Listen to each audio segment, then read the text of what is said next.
कर्म की जिम्मेदारी भगवान पर डाल देते हैं। वे कहते हैं, भगवान ने मेरे साथ ऐसा क्यों किया? योगानंद जी बहुत स्पष्ट थे। वे कहते थे, भगवान साक्षी है, कर्ता नहीं। कर्ता आप स्वयं हैं। भगवान ने आपको स्वतंत्रता दी है, सोचने की, चुनने की, करने की, और उसी स्वतंत्रता के साथ कर्म का नियम जुड़ा हुआ है। आपने ध्यान दिया होगा, जब आप किसी के साथ सच्चे मन से अच्छा करते हैं तो भले ही सामने वाला उसकी कद्र न करे, लेकिन भीतर एक शांति उतर आती है। वही शांति कर्म का पहला फल है।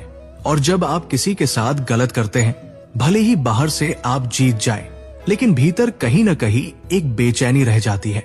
वही बेचैनी कर्म का पहला संकेत है। कर्म सबसे पहले भीतर बोलता है, बाहर बाद में। योगानंद जी कहते थे कि कर्म का सबसे खतरनाक रूप वह है जो हम अपने आप के साथ करते हैं। जब आप खुद को छोटा समझते हैं, खुद को कोसते हैं, खुद से नफरत करते हैं, वो भी कर्म है।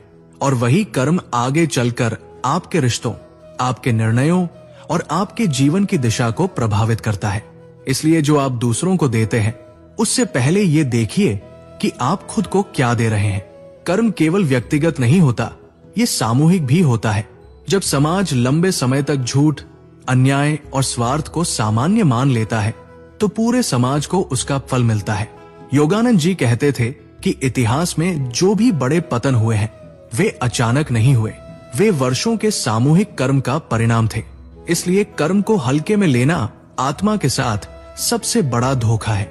बहुत लोग ये पूछते हैं, अगर कर्म लौट कर आता है तो कब आएगा?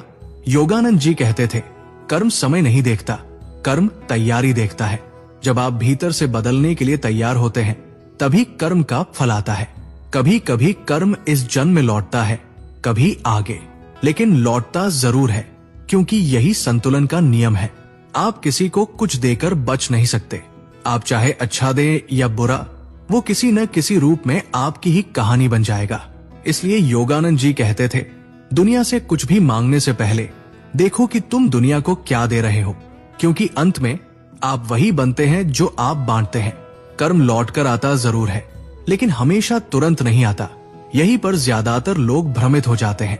वे कहते हैं, अगर कर्म सच है तो फिर अच्छे लोग इतना क्यों सहते हैं? ये प्रश्न बहुत पुराना है और परमहंस योगानंद जी ने इसे बहुत गहराई से समझाया है। वे कहते थे कि कर्म को हम अक्सर इंसानी समय से मापते हैं, जबकि कर्म आत्मिक समय में काम करता है और आत्मा की घड़ी हमारी घड़ी से बहुत अलग चलती है।